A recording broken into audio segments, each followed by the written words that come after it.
आकाशवाणी.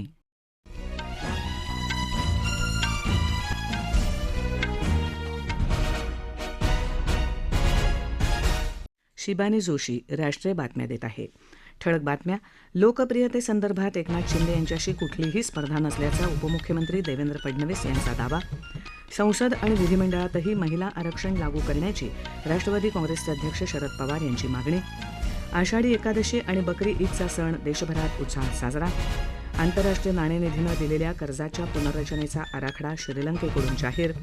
आणि भारतीय संघ आशियाई कबड्डी विजेतेपद स्पर्धेच्या अंतिम फेरीत. राज्य सरकारचे नेते एकनाथ शिंदे आहेत आणि आमच्या दोघांमध्ये लोकप्रियतेच्या संदर्भात कुठलीही स्पर्धा नसल्याचं उपमुख्यमंत्री देवेंद्र फडणवीस यांनी स्पष्ट केलं आहे. डीडी न्यूजला दिलेल्या मुलाखतीमध्ये ते बोलत होते. ते सुपर सीएम असल्याच्या दाव्याचं त्यांनी खंडन केलं. एकनाथ शिंदे यांच्या नेतृत्वाखालच्या सरकारमध्ये सुरुवातीला मी सहभागी होणार नव्हतो, त्याऐवजी पक्षाच्या वाढीसाठी काम करणार होतो. या संदर्भात केंद्रीय नेत्यांशी चर्चा झाली होती, असा दावा त्यांनी केला. मात्र सरकार चालवण्यासाठी माझ्या अनुभवाचा फायदा व्हावा म्हणून ऐनवेळी मला उपमुख्यमंत्री म्हणून सरकारमध्ये सहभागी होण्याचे आदेश वरिष्ठ नेत्यांनी दिले, असंही ते म्हणाले. 2019च्या निवडणुका एकत्र लढल्यानंतर उद्धव ठाकरे यांनी मुख्यमंत्रीपदासाठी काँग्रेस आणि राष्ट्रवादी काँग्रेससोबत आघाडी केली. त्यापूर्वी आमच्याशी चर्चा केली नाही किंवा आमचे फोन उचलले नाही, असं फडणवीस म्हणाले. शिवसेना संपवण्यासाठी भाजपा कार्यरत होती, असा उद्धव ठाकरे यांचा आरोप त्याने फेटाळून लावला. जनतेच्या मनात असलेला पक्ष टिकून राहतो, असं ते म्हणाले. संसद आणि विधिमंडळात महिलांना आरक्षण द्यावं या मागणीचा पुनरुच्चार राष्ट्रवादी काँग्रेसचे अध्यक्ष शरद पवार यांनी केला आहे. त्यासाठी केंद्र सरकारला पाठिंबा देण्याची तयारी त्यांनी दर्शवली आहे. राज्यात गेल्या 1.5 वर्षात 7,000हून अधिक महिला स्त्रिया बेपत्ता झाल्या आहेत. त्यांचा तपास करावा आणि राज्यातल्या महिलांच्या संरक्षणासाठी गृहमंत्र्यांनी प्रयत्न करावे, अशी मागणी पवार यांनी केली. सत्तेसाठी देवेंद्र फडणवीस कुठेही जाऊ शकतात हे दाखवून देण्यासाठी 2019मध्ये काही गोष्टी केल्या होत्या, असं शरद पवार यांनी म्हटलं आहे. 2 दिवसात त्यांची सत्ता गेली, त्यांना त्यांचा राजीनामा द्यायला लागला. याचा स्वच्छ अर्थ आहे की सत्तेच्यासाठी आम्ही कुठेही जाऊ शकतो. ही जी त्यांची पावलं होती, ती पावलं एकदा समाजाच्या सोबत यावीत या दृष्टीने काही गोष्टी केलेल्या आहेत. एका खासगी वाहिनीला दिलेल्या मुलाखतीमध्ये शरद पवार यांनी डबल गेम केल्याचा आरोप फडणवीस यांनी केला होता. शपथविधीच्या काही दिवस आधी शरद पवार यांनी पाठिंबा काढून घेतला होता, असं फडणवीस म्हणाले होते. त्यावर पवारांनी ही प्रतिक्रिया दिली आहे. त्यावेळच्या परिस्थितीसंदर्भातही पवार यांनी आज पुण्यात पत्रकारांशी बोलताना वक्तव्य केलं. तुम्हाला कदाचित लोकांना माहीत असेल किंवा नसेल, माझे एक सासरे होते, त्यांचं नाव सदू शिंदे आणि हे देशातले उत्तम गुगली बोलर होते. त्या गुगली बोलरना मोठ्या मोठ्या लोकांचा विकेट त्यांनी घेतलेला आणि मी जगाच्या क्रिकेटचा अध्यक्ष होतो. त्यामुळे मला गुगली कसा टाकायचा आणि कुठं टाकायचा मी जरी खेळलो नसलं तर माहीत होतं. विकेट दिली ते करायचं काय, ती विकेट घेतलीच पाहिजे. ते त्यांची विकेट गेली हे सांगतात का? शरद पवार यांचं आजचं वक्तव्य म्हणजे मी केलेल्या दाव्याची कबुलीच असल्याची प्रतिक्रिया उपमुख्यमंत्री देवेंद्र फडणवीस यांनी दिली आहे.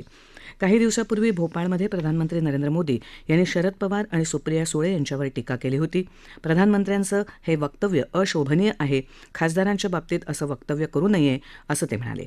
शिखर बँकेचा मी सभासद नाही, बँकेकडून कधीही कर्ज घेतलं नाही, असा पुनरुच्चार पवार यांनी केला.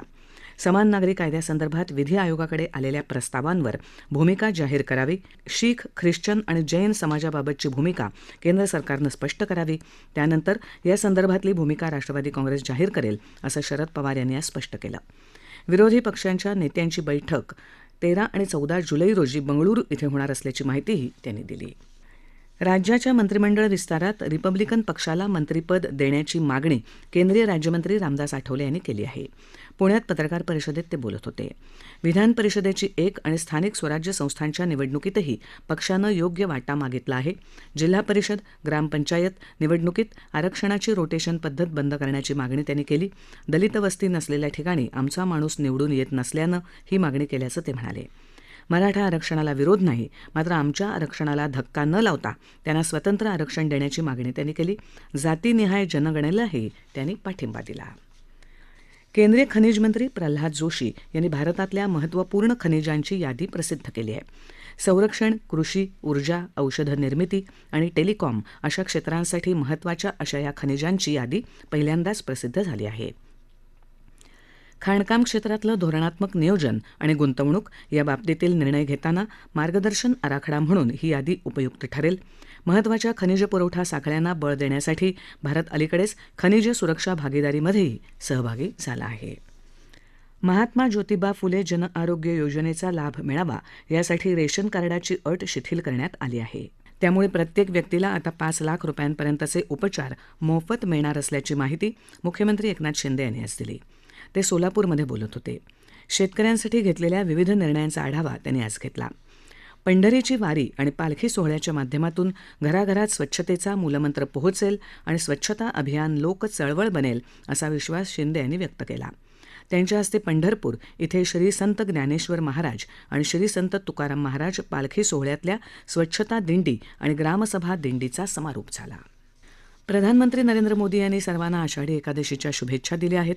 या पवित्र दिवशी सर्वांना वारकरी पंथात अभिप्रेत असलेल्या त्याग, माणुसकी आणि दयाळूपणा या भावनांची प्रेरणा मिळो असं प्रधानमंत्र्यांनी आपल्या ट्विट संदेशात म्हटलं आहे. विठ्ठलाच्या आशीर्वादानं प्रत्येकानं आनंदी, शांतिप्रिय आणि सर्वसमावेशक समाज घडवण्याचं कार्य करावं अशी अपेक्षा प्रधानमंत्र्यांनी आपल्या संदेशातून व्यक्त केली आहे. माहिती आणि प्रसारण मंत्री अनुराग ठाकूर यांनी सर्वांचं जीवन विठ्ठलाच्या आशीर्वादानं उजळून निघो आणि आपण सर्व समृद्ध समाजाच्या निर्माणासाठी एकत्र काम करू अशा शब्दात आषाढीच्या शुभेच्छा देणारं ट्विट केलं आहे. उपमुख्यमंत्री देवेंद्र फडणवीस यांनीही समस्त जनतेला आषाढीच्या शुभेच्छा देणारं ट्विट केलं आहे. राज्यातल्या जनतेला, वारकरी माऊलींना, समस्त पांडुरंग भक्तांना आषाढी एकादशीच्या शुभेच्छा राज्याचे विरोधी पक्षनेते अजित पवार यांनी आपल्या ट्विटर संदेशातून दिल्या आहेत. बकरी ईद म्हणजे ईद उल अझहाचा सण देशभरात भक्तिभावानं साजरा होत आहे. ईद निमित्त आज सकाळी ईदगाह आणि मशिदींमध्ये नमाज अदा करण्यात आली. अल्लाच्या आदेशावरून हजरत इब्राहिमने आपल्या एकुलत्या एक मुलाची कुर्बानी दिली होती. त्या त्यागाची आठवण म्हणून हा सण साजरा केला जातो. देशात अनेक ठिकाणी सामूहिक नमाज अदा केली गेली. प्रधानमंत्री नरेंद्र मोदी यांनी आज देशवासियांना ईदच्या शुभेच्छा दिल्या. आपल्या ट्विट संदेशात प्रधानमंत्र्यांनी सर्वांना सुखसमृद्धी लाभो अशी कामना व्यक्त केली. या सणामुळे समाजात बंधुभाव आणि एकोपा वाढीला लागो असं प्रधानमंत्र्यांनी संदेशात म्हटलं आहे. राज्यपाल रमेश बैस, मुख्यमंत्री एकनाथ शिंदे, उपमुख्यमंत्री देवेंद्र फडणवीस यांनीही नागरिकांना ईदच्या शुभेच्छा दिल्या आहेत. या राष्ट्रीय बातम्या आकाशवाणीच्या मुंबई केंद्रावरून देत आहोत. केंद्र सरकारचा गेल्या 9 वर्षांचा कालावधी गरीब कल्याणासह देशासाठी अभिमानाचा आणि सुरक्षित भारताचा असल्याचं केंद्रीय गृहमंत्री अमित शहा यांनी म्हटलं आहे. बिहारमधल्या लखीसरायमध्ये आयोजित जनसभेला ते आज संबोधित करत होते.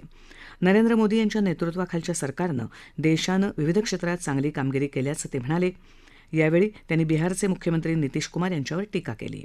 सत्तेत राहण्यासाठी नितीश कुमार विरोधकांना एकत्र आणत असल्याचा आरोप त्यांनी केला.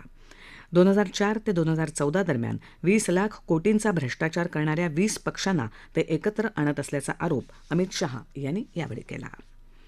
भारत संरक्षण क्षेत्रात स्वयंपूर्ण होत आहे असं संरक्षण मंत्री राजनाथ सिंग यांनी म्हटलं आहे. यापूर्वी भारत संरक्षण सामुग्री आयात करत होता, आता तो निर्यात करत आहे असे ते म्हणाले. यमुनानगर इथे आयोजित मोदी @9 या कार्यक्रमात ते बोलत होते.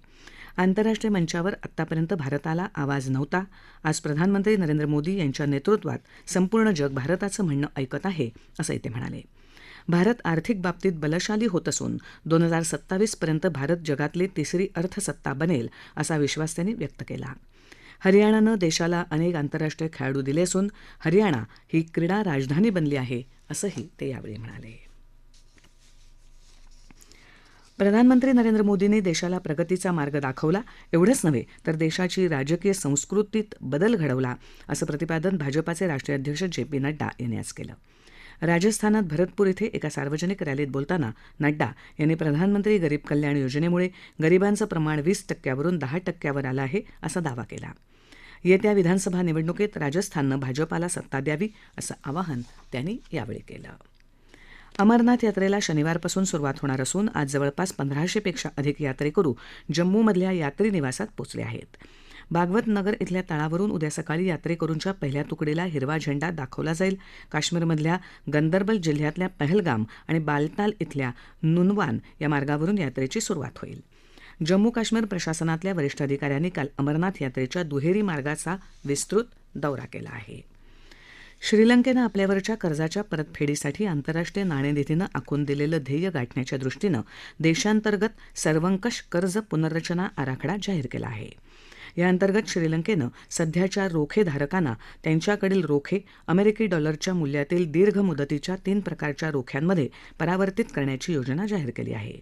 यासोबतच या कर्ज पुनर्रचना आराखड्याअंतर्गत स्थानिक चलनातील निवृत्ती निधीला दीर्घ मुदतीच्या रोख्यांमध्ये परावर्तित करण्याची योजनाही श्रीलंकेनं जाहीर केली आहे.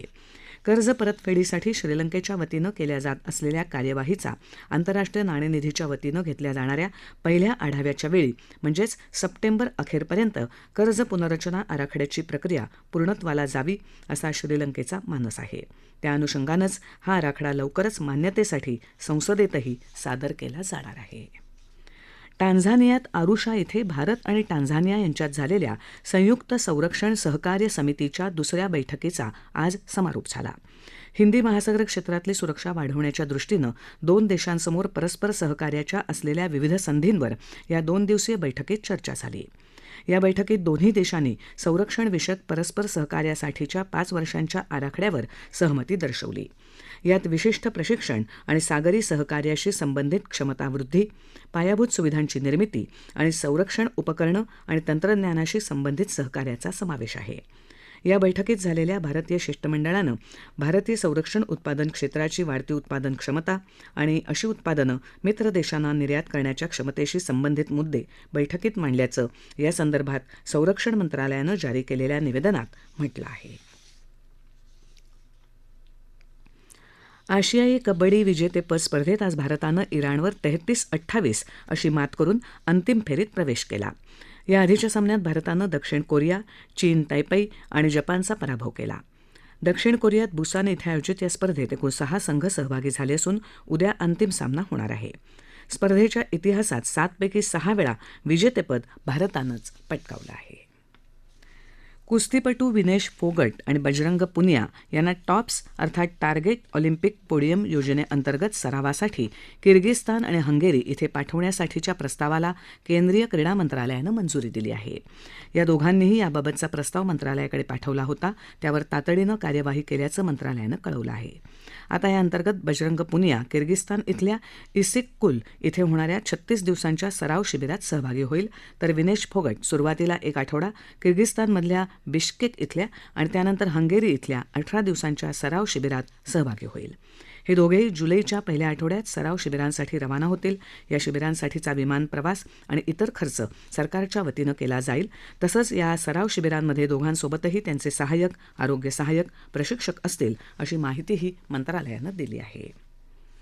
आधार कार्ड आधारित चेहरा प्रमाणीकरण व्यवहारांची संख्या यावर्षीच्या मे महिन्यात 1,06,00,000वर पोचली आहे. अशा तऱ्हेचे व्यवहार सलग दुसऱ्या महिन्यात 1 कोटीच्या वर पोचले आहेत, असं इलेक्ट्रॉनिक आणि माहिती तंत्रज्ञान मंत्रालयानं म्हटलं आहे. ही सुविधा ऑक्टोबर 2021 पासून सुरू झाली होती. बांगलादेशात सर्वाधिक साजरा होणारा ईद उल जुहा हा सण बांगलादेशमध्ये उत्साहानं साजरा करण्यात आला. बांगलादेशचे राष्ट्रपती मोहम्मद शहाबुद्दीन सध्या हज यात्रेला गेले आहेत. त्यांनी समाजातल्या गरीब आणि गरजू लोकांना मदत करून त्या माध्यमातून सणाचा आनंद घ्यावा असं आवाहन केलं आहे. द्वेषावर मात करून ईदचा आनंद सर्वदूर न्यावा असं आवाहन त्यांनी केलं आहे. बांगलादेशच्या प्रधानमंत्री शेख हसीना यांनीही मानवजातीच्या भल्यासाठी त्यागाची भावना जागवण्याचं आवाहन केलं आहे. आणि आता ठळक बातम्या पुन्हा एकदा. लोकप्रियतेसंदर्भात एकनाथ शिंदे यांच्याशी कुठलीही स्पर्धा नसल्याचा उपमुख्यमंत्री देवेंद्र फडणवीस यांचा दावा. संसद आणि विधिमंडळातही महिला आरक्षण लागू करण्याची राष्ट्रवादी काँग्रेसचे अध्यक्ष शरद पवार यांची मागणी. आषाढी एकादशी आणि बकरी ईदचा सण देशभरात उत्साहात साजरा. आंतरराष्ट्रीय नाणेनिधीनं दिलेल्या कर्जाच्या पुनर्रचनेचा आराखडा श्रीलंकेकडून जाहीर. आणि भारतीय संघ आशियाई कबड्डी विजेतेपद स्पर्धेच्या अंतिम फेरीत. आकाशवाणीच्या बातम्यांसह जगभरातल्या बातम्या तुम्ही ट्विटरवर AIRnews_मुंबई या हँडलवरही दिवसभर पाहू शकता. याबरोबरच आकाशवाणी मुंबई केंद्रावरचं राष्ट्रीय बातमीपत्र संपलं. नमस्कार.